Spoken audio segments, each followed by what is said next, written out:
अब कि वो जो ड्रॉप करें ना करें वो बात अलग है, लेकिन ये बोला ही नहीं गया है। ये एक चिंता का विषय है जी। नमस्कार, मैं चंदन कुमार और आप देख रहे हैं अपना पसंदीदा चैनल अंगवानी। साथी, आज दिन भर की जो सबसे बड़ी खबर थी अपने कर्मचारियों के लिए, वो CAPF के लिए थी, जो कि सुप्रीम कोर्ट से आई, जहां पर 74 नंबर का जो एक सस्पेंस चल रहा था, कौन है, कहां से है, कहां से वो गायब हो गया, तो उस पर आज हमने आपको दिन में बताया कोर्ट में क्या कुछ हुआ। और हमने कहा था कि इसके बारे में हम जो सुप्रीम कोर्ट के वकील हैं, जिनसे हम बात करते रहते हैं कि आखिर कोई केस है तो उस पर क्या हो, उस पर हम आपको डिटेल से उनसे बात करके बताएंगे। तो हमारे साथ उमेश शर्मा सर, आपने सर को पहले भी सुना ही आपके मसले पर कई बार सर ने मतलब बताया है कि फैसले का क्या मतलब है।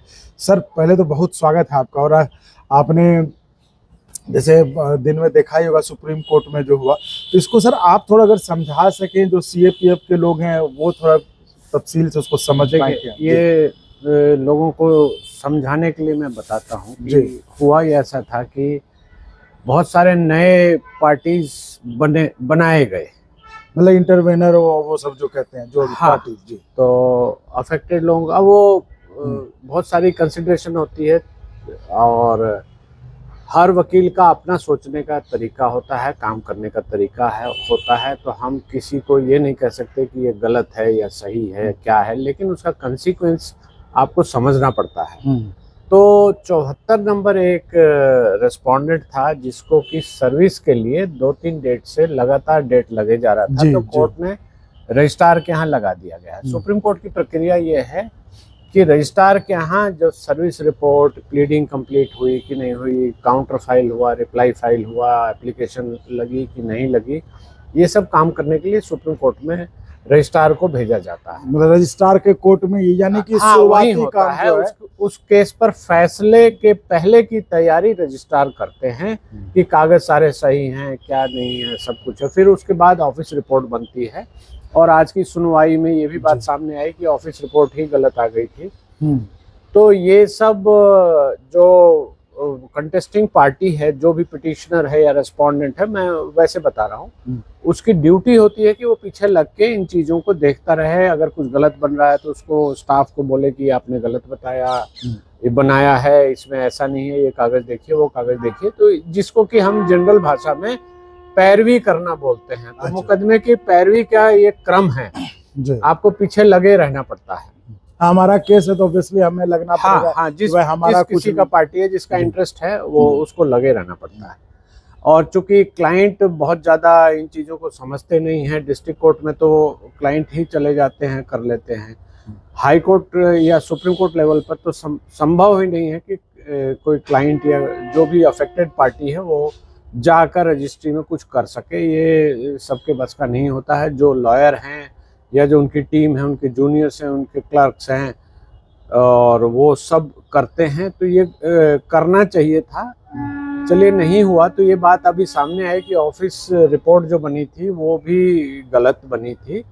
और ऑफिस रिपोर्ट मतलब ये क्या हुआ? ऑफिस रिपोर्ट होता क्या है कि जो कोर्ट में जो फाइल जब जाती है तो उसके पहले वहाँ पे स्टाफ, जो रजिस्ट्री का स्टाफ होता है, वो एक एक पेज को चेक करता है। अच्छा। और इसमें इसका जवाब आया कि नहीं आया, कितनी पार्टीज हैं, हर पार्टी का जवाब आया कि नहीं आया, और किसी को सर्विस होनी है तो जाएगी नहीं जाएगी। वो तो रजिस्ट्रार के यहाँ तो चलो हियरिंग होती है, उसके पहले भी ऑफिस रिपोर्ट बनती है कि ये चेक किया गया, ये है, ये नहीं है, ये मिसिंग है।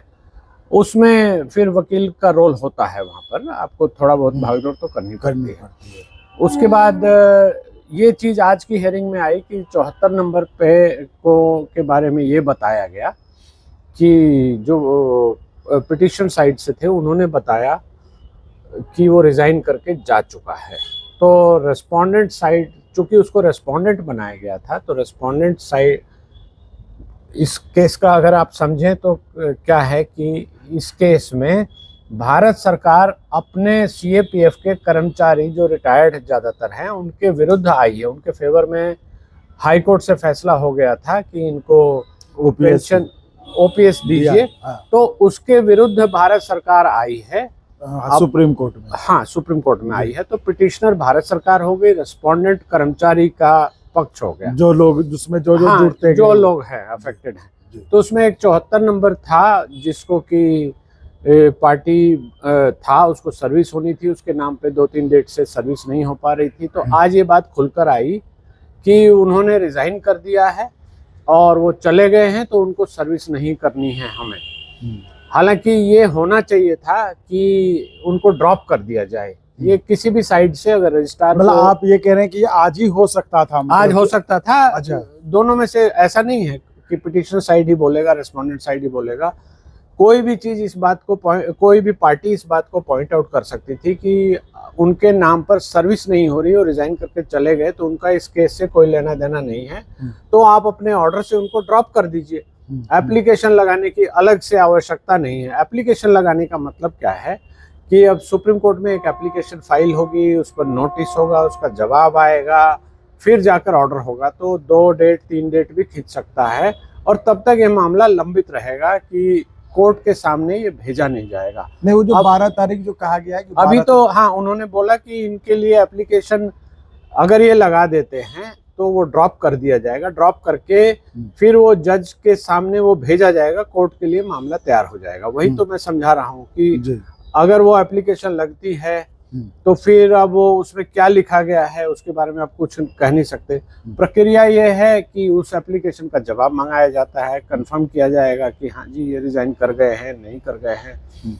उसके बाद उस पर ऑर्डर होगा या जो भी होगा। लेकिन ये होना चाहिए था मेरे ख्याल से, आज अगर बोलते कि आप 74 नंबर को आज ही ड्रॉप कर दीजिए और अभी के बाद अगली डेट, जबकि भी डेट लगे, कोर्ट में भेज दीजिए, तो ये कोर्ट में हियरिंग के लिए मैटर चला जाता। मेरा ऐसा सोचना है और मुझे लगता है कि ये होना चाहिए था। लेकिन अब नहीं हुआ तो एप्लीकेशन फाइल होगी, फिर जज साहब ने, रजिस्ट्रार साहब ने स्पेसिफिक ऑर्डर किया है कि 13 तारीख तक होती है, तो उसके बाद इसको तो ये सर आप भी मानते हैं, चूंकि हमने आपसे भी कई बार पूछा और इस पर वीडियो भी बनाया था कि ये जो 74 नंबर जो आज आके बोले, ये तो पहले भी आके बोल सकते थे। तो यानी कि हमने जो इस पर आवाज उठाई उसको लेकर जो आज कम से कम एक दबाव बना होगा और आज आके वो कहे कि नहीं, तो हर जगह पूछा जाएगा कि भाई क्यों नहीं है।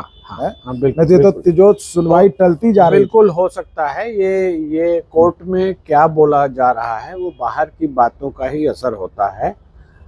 और चूंकि ये टेक्निकल चीजें हैं और प्रोसीजरल चीजें हैं, तो इसमें पार्टी किसको बनना है, नोटिस जानी है, नहीं जाना है, जवाब आना है, नहीं आना है, वो सारी चीजें लिंक्ड होती हैं, जुड़ी होती हैं एक दूसरे से, और ये कॉम्प्लिकेटेड है। तो इसको सुलझाना वकील का काम है। आखिरकार कोई पक्षकार अगर न्यायालय में आया है तो उसको तो न्याय चाहिए, तो उसे क्या पता कि उसको ये इन सारी चीजों में उलझाना ठीक नहीं है। और ज्यादातर मामले ऐसे उलझ भी जाते हैं, खासकर ये मामला कुछ ज्यादा उलझ गया है, ये मुझे ऐसा लग रहा है। तो चलिए उमेश सर, देख रहे हैं थोड़ा सा अंधेरा भी हो रहा है, लेकिन आपने जो बात की, जो हमने साथियों दिन में आपको इशारा किया था कि ऐसा लगता है, लेकिन इस पर जो ऑथेंटिक रूप से कोई जो कानून के जानकार हैं, जो प्रैक्टिस कर रहे हैं कोर्ट, वही बता पाएंगे कि ये मामला आज जो है सुलट सकता था इन द सेंस कि आज ही उनका नाम जो 74 नंबर का, जिनके लिए आज वकील साहब थे, उन्होंने कहा कि ये इन्होंने रिजाइन कर दिया, तब हम इनका नाम डिलीशन के लिए मूव करेंगे, तो ये आज ही हो सकता था कि माय लॉर्ड आज हटा दीजिए इनका नाम। हाँ, ये हो सकता था, जैसा सर बता रहे कि, लेकिन वो जो है अब वही करेगा। अब अगर नहीं हुआ वो फिर थोड़ा सा लटकेगा, आगे चलेगा। इसमें ये चीज बोली नहीं गई। अच्छा, ये बोली जानी चाहिए थी। हाँ, मैंने पूछा भी था, रजिस्ट्रार मैडम ने ये बोला जाना चाहिए था। अब कि वो जो ड्रॉप करे ना करे वो बात अलग है, लेकिन ये बोला ही नहीं गया है। ये एक चिंता का विषय है जी। हम लोग उस पर साफ कहा गया कि हम पिटीशन लगाएंगे। या तो सीधे करना चाहिए था कि इसको ड्रॉप कर दिया जाए, अब जरूरत है नहीं। तो ये बड़ी बात वही कहा कि एक जो पच्चर जो आज फंसाया गया है, अब वो देखना है कि ये पच्चर कब तक लगा रहा था।